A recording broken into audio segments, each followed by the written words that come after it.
Ito na ang matagal na ninyong inaabangan at hinihintay na programa sa radyo na hindi pa ninyo napapakinggan sa iba, ang Bombo Lifestyle. Bubusugin namin kayo ng mga kakaiba, Ano nga ba yung layunin ng programang Bombo Lifestyle? nakakaaliw, Ano bang klaseng tinga yan? Kasi syempre marami naman. nakakatuwa at punong-puno ng aral. O kung ikaw siguro hindi mo naman intention ay pahiya ko kaya mo sinabi. Usapin na mapapakinggan lamang sa programang ito. Bombo Lifestyle. I-style mo, i-style ko. At huwag na tayong magpatumpik-tumpik pa. Narito na ang mga lifestyle anchors ninyo.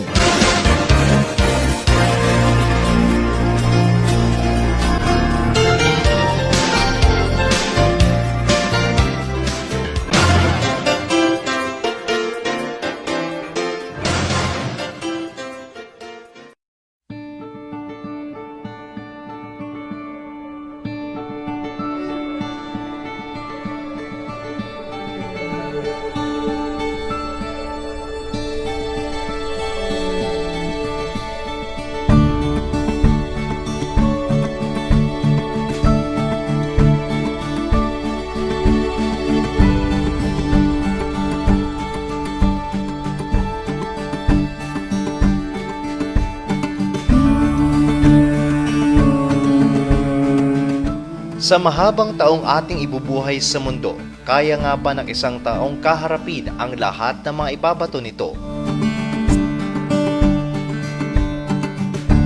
The weight of your hands in mine, your eyes Sa mahabang daang ating lalakbayin, kaya nga ba natin suungin see straight. ang bawat hamong ibibigay sa atin? Our hearts beat the loudest sound as the Tunay nga bang kaya ng isang nilalang na mabuhay ng mag-isa at harapin ang bawat problema ng walang katuwang ni isa? when I'm with you.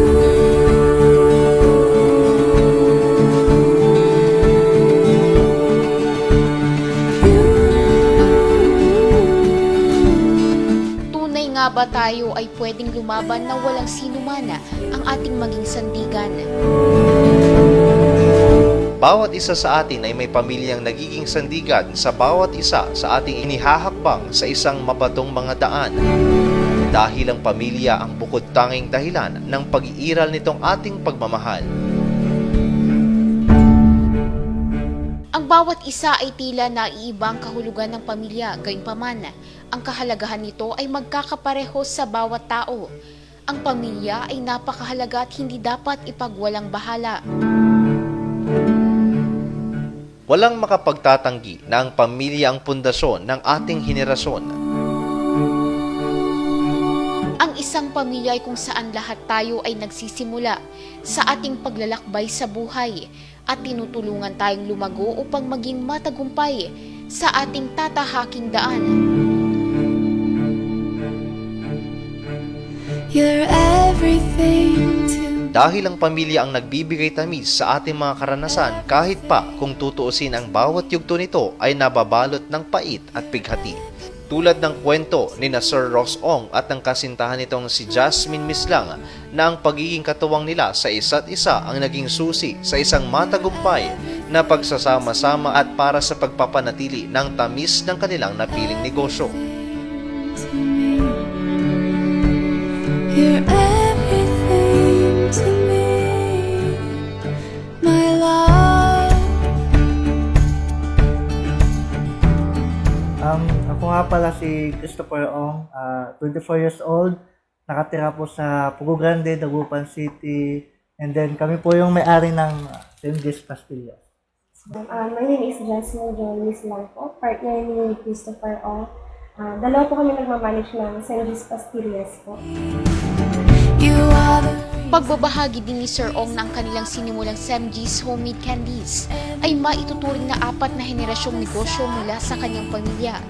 Ang paggawa ng pastillas ay nagkaroon ng magandang epekto, hindi lamang sa pagpapanatili ng legasiya ng kanyang pamilya bagkus ay naging pangunahing puhunan para sa pagsuporta sa kanilang binubuong mga pangarap. when I'm with you.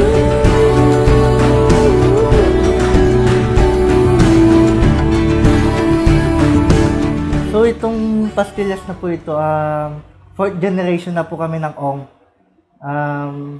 Ito po ay hindi po namin napag-isipan.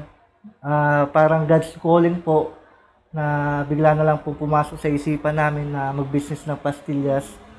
So, yun. So, bali ano po ma'am, ito po is hindi po bigla, ay parang biglaan lang po siyang dumating sa amin. Kasi yung time na po yun, wala po kami source of income nung umuwi siya. Mas wala rin po siyang ipon.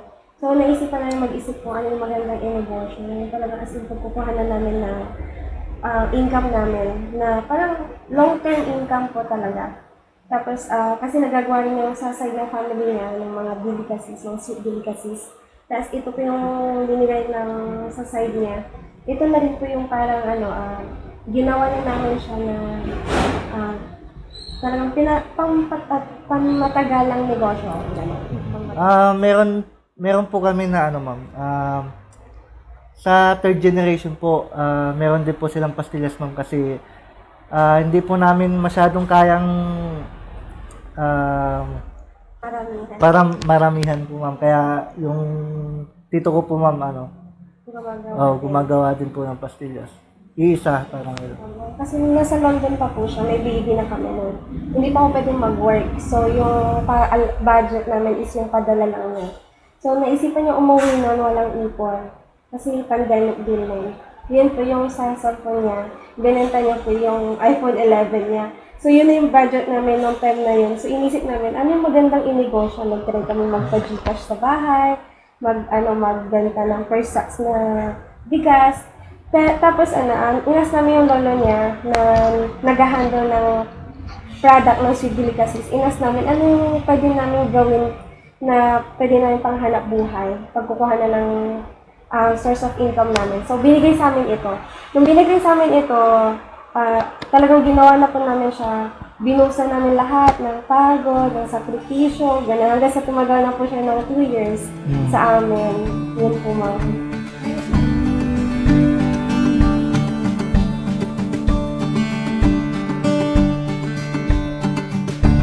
The weight of your hands in mine, your eyes. For me naman, di naman po ako nag-alinlangan na mababankrupt po dahil nagtitiwala po ako sa sarili ko na kaya ko ito. At siguro pananalig din mo. Una po nung sinimulan po namin yung pastillas ma'am, andyan po yung suporta ng mga kaibigan ko. So, bumili din po sila ma'am. So, nagustuhan din po nila yung pastillas ma'am.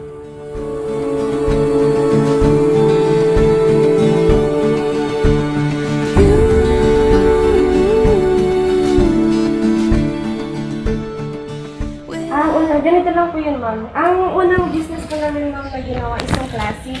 Yung ganito po na buong pandan. Tapos ito, tatlong klase po ng pastillas po yung dating ginagawa.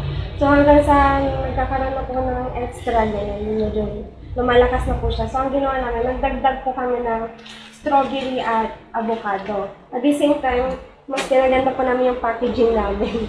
Yun po. Siguro ma'am, siguro sa isang buwan, bawing-bawi na rin po.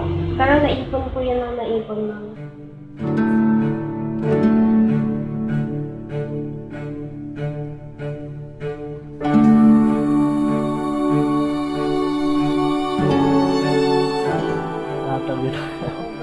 Na-overwhelming po na nagustuhan po ng mga kaibigan ko na lagi nilang sinasabi na masarap. Po yung families natin, very supportive po ba sila na visualize po ba nila magiging successful po tayo dito ma'am? Siyempre siguro hindi po mawawala yung may mga negative thoughts tapos may mga positive thoughts din po. Pero siyempre, mas in-acknowledge namin yung positive thoughts na siyempre kaya namin mag-partner ito kasi may family na rin po kami. Ganyan. My love, you're everything to me. Una rito ay binuo nila ang magkasama ang negosyo ng pastillas kung saan mabibili ito sa iba't ibang mga malls at cafe sa Pangasinan. To me, my love. Actually, nagtanong na rin po kami ng mga customer namin kung bakit binabalikan yung pastillas namin. Kasi mayroon daw something na hindi nila malasahan sa iba or talagang kailangan binabalik-balikan talaga nila. Kasi yung lasa niya is compare sa iba, mas masarap daw yun sa amin. Sabi ng mga customer namin, tas chewable daw po siya. Unlike sa iba na mabilis na matulong sa akin gano'n. Tsaka yung laging sinasabi ng mga iba, ma'am, na may yung sa iba daw na may halo na daw sa kanila. May ibang nilalagay na ano. Sa amin po kasi purong gatas po. Kaya binabalik-balikan. Eh, sa tingin niyo ba, ma'am, nakatulong na okay po yung relationship natin sa ating partner, kaya medyo nag-boost po itong ating negosyo, ma'am? Yes po, ma'am. Siyempre, kasi hindi siya stress, gano'n. Hindi nakaka-stress. Minsan-minsan naman. Nakakatuwa din po, ma'am, na mayroon kang partner na katulungan sa negosyo. Kasi yung dalawa kayong nangangarap na magkaroon ng, yung sustain yung business na mas maayos. Ganun.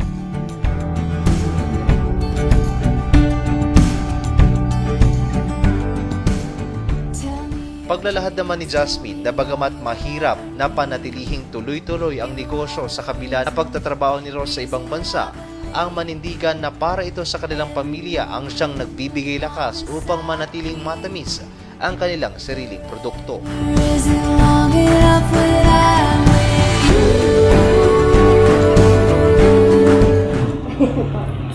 So, ayun. So, nag-start po yung relationship namin way back 2015. Yun po is magkaibigan lang po kami. Yun po yung tawagan ko sa kanya is kuya. Sa church po yun nangyari. Meron kasi seminar sa chapel dito sa may Pugo Grande. So, mag-stay kami ng 2 nights and 3 days. Tapos doon, tawag dito. So, after na natapos yun, is nagkaroon siya ng girlfriend. Tapos, continue pa rin yung magkuya kami. Hanggang sa nagkaroon silang break-up. Tapos ilang months. Tapos nagkita ulit kami sa simbahan ng Cathedral, St. John. Tapos meron yung mga event, mga youth seminar ulit. Pero one day lang siya ganun. So nagkikita-kita kami. Tapos bigla na lang siya nagtanong sa akin kung pwedeng manligaw. Tapos yun ako. Nag-start.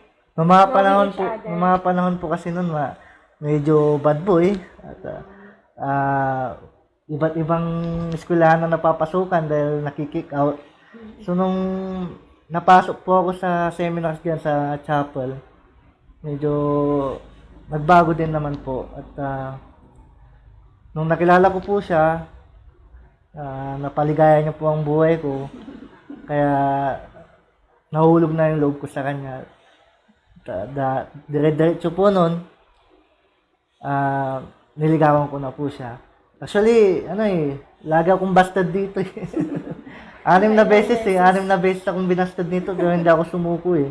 Dahil alam ko para sa akin na siya na talaga. Siya na. May tiwala po kasi ako sa partner ko eh. Kaya yun nga lang, umuwi ako kasi yung anak ko, namimiss ko, na-homesick ako. Kaya naisipan kong magtayo ng negosyo. Ano po ma'am, after ng sahod ma'am, pinapadalaan ko po siya ng kalahating sahod ko dito sa Pilipinas. So, malaking tulong na po yun na padalahan siya ng gano'n. You're everything to me, my love.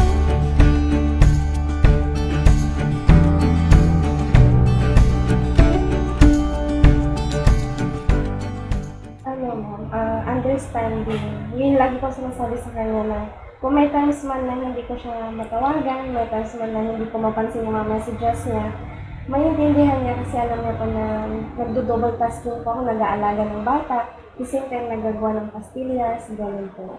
I believe every moment a promise I keep. Forever isn't long enough without. Ayos ma'am, itong pastillas na po ito, ganyan ako kasarap magmahal. Kayo din po, ma'am, ganyan din po katamis na may iba't ibang flavors din po. Ito, Siyempre, parang hindi siya magsawa.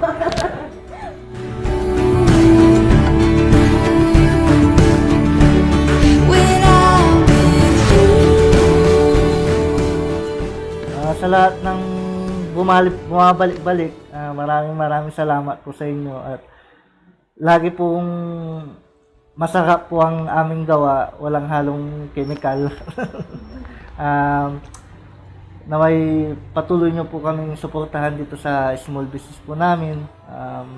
Maraming salamat po sa mga bumabalik ng mga customer namin na patuloy na tumatangkilik sa Semgis Pastillas. And thank you rin po sa side ng family niya na suportado po sa pagnenegosyo po namin. And thank you rin po sa mga kaibigan, mga relatives na ganun din po sa pagsuporta is malaking tulong po yun sa amin para mas mapaganda namin yung itong paggawa namin ng Our pastillas. hearts beat the loudest sound as the world's spinning round. And I have everything I need when I'm with you.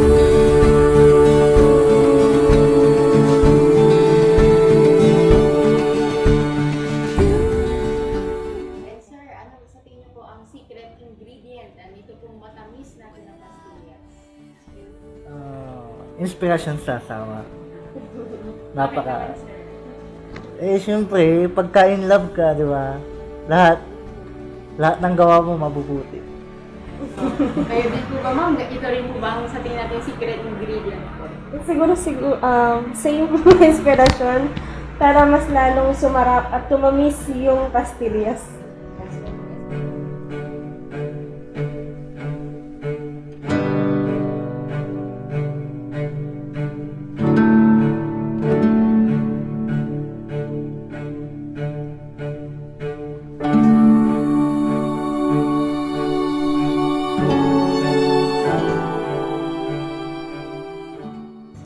Siguro para sa akin, center dapat ang God.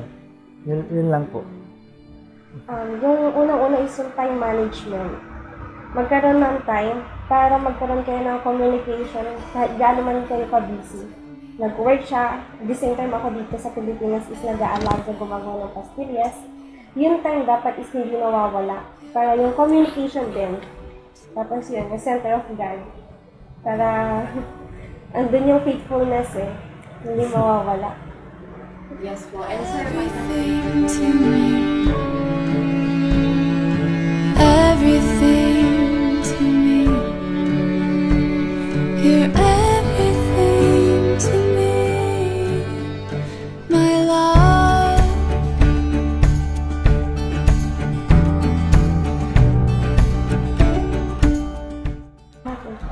So, hello po, good afternoon po. Meron po kami 4 na klase ng pastillas. Meron po kami ube, classic, avocado, at strawberry. Sa mga gusto pong mag-avail ng sweet delicacies po namin, katulad ng pastillas, pwede po silang mag-avail sa all around sa SI Pangasinan. Meron din po kami sa Mesa de Amor, sa Bread House, at sa Mama Lo's, at sa mga ibang coffee shop katulad ng YTC. Available rin po kami sa Shopee, ma'am. Shopee. When I'm with you.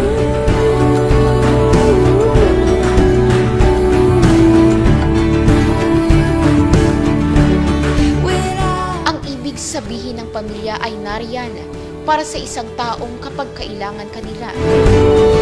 Sa bawat problema, sila ang mapupuntahan. Iwan ka man ng sino man, sila pa rin ay iyong babalikan. Gaano man kabigat itong pasan, kung ito ay para sa kanila, lahat ay makakaya. Sa bawat ngiti ng tagumpay, ang medalya ay sa kanila iniaalay. see your love, oh, it sets me free. Pull me closer, dear. Come, baby Zeng. Zeng. Your heart, oh, like the Come, dito, video ikaw, video. Your love, Zeng, oh, it sets come here. me. Pastillas, oh. Yo, pastillas. Wow, come here. Pull me close. Come. Ah, Your subukan mo kuhan. heart, oh, like the open Wait sea. Your love, oh, it sets me free. And just so mami. Give mami. Git mo, mami. Pull me closer. Kau dyan. You see straight to the depths of me. Our hearts beat the loudest sound as the world's spinning round. And I have Tunay nga na sarap at tamis ng panghimagas na mahatid ng Semjis Pastilla sa isang kwento ng pag-ibig na namumutawi. Kung kaya naman sa lahat ng mga napupuno ng lungkot at pait ng kanilang buhay, bakit hindi subukang tignan ang buhay sa kung ano-ano ang tunay na dahilan ng iyong pag-iiral? when I'm with you. Kung walang pamilya, sino pa ang meron ka? Ang iyong pamilya ang tanging maaasahan mo. Alam mo na walang pag-aalinlangan na ang iyong pamilya ay palaging nariyan sa iyong tabi sa panahon ng maganda at masamang panahon.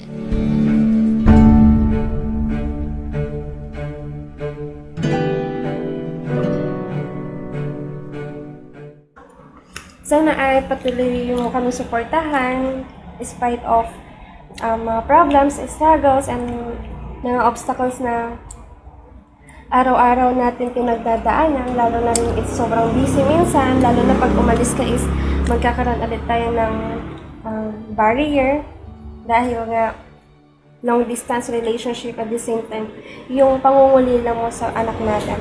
Pero ang gusto ko lang ipayo is magkaroon tayo ng time, communication, faithfulness, gano'n. Ako naman na napakadami ko na kasing kasalanan sa'yo. Patawarin mo sana ako, Han. Huwag ka na magsilushan dahil alam mo naman na ikaw lang ang love ko eh. May anak na tayo. So, sana mas intindihin mo pa ako. Sana huwag ka magsawa sa akin. Basta center natin si God. Everything to me, my love. Maaring may pagkakataon kung saan walang nandyan para sa iyo. Pinagtaksilan ka ng iyong mga kaibigan sa anumang paraan at ang tanging naghihintay na magbubukas sa iyong pinto ay ang pamilya mo. Ang pamilya ay napakahalagang bahagi ng ating pang-araw-araw na buhay. Nakatutulong ito sa pagpapabuti ng ating pagkatao. Be all you'll ever need. Nakatutulong din ito sa paghubog ng ating buhay. Itinuturo nito sa atin ang halaga ng pagmamahal, pag-aalaga at pagiging totoo at tiwala sa sarili. Ito ay isang lugar kung saan ikaw ay tinatanggap kung sino ka. Ngunit matandaan sana ng lahat na ang pamilya ay hindi lamang nababatay sa dugo. Ito ay tumutukoy sa anyo ng mga taong makapagbibigay kaluwagan sa iyong puso. Ano man ang inyong pinagdadaanan, makuhanan mo sana na lakas ang may tinuturing mong pamilya.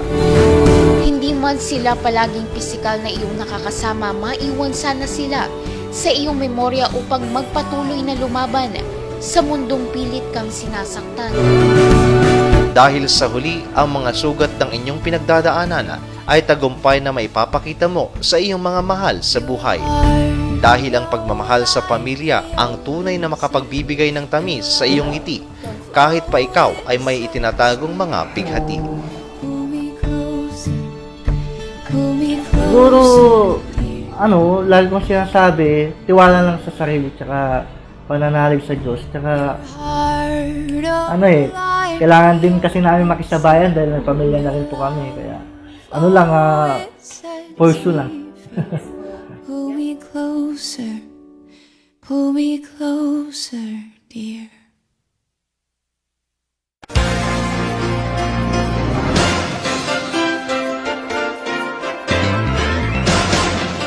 Inyong napakinggan ang isa na namang edisyon ng programa Bombo Lifestyle. Sana'y nakapagbigay na naman kami ng aliw at aral sa inyong mga giliw naming tagapakinig. Hanggang sa susunod na Sabado, dito lamang sa Bombo Radio Philippines.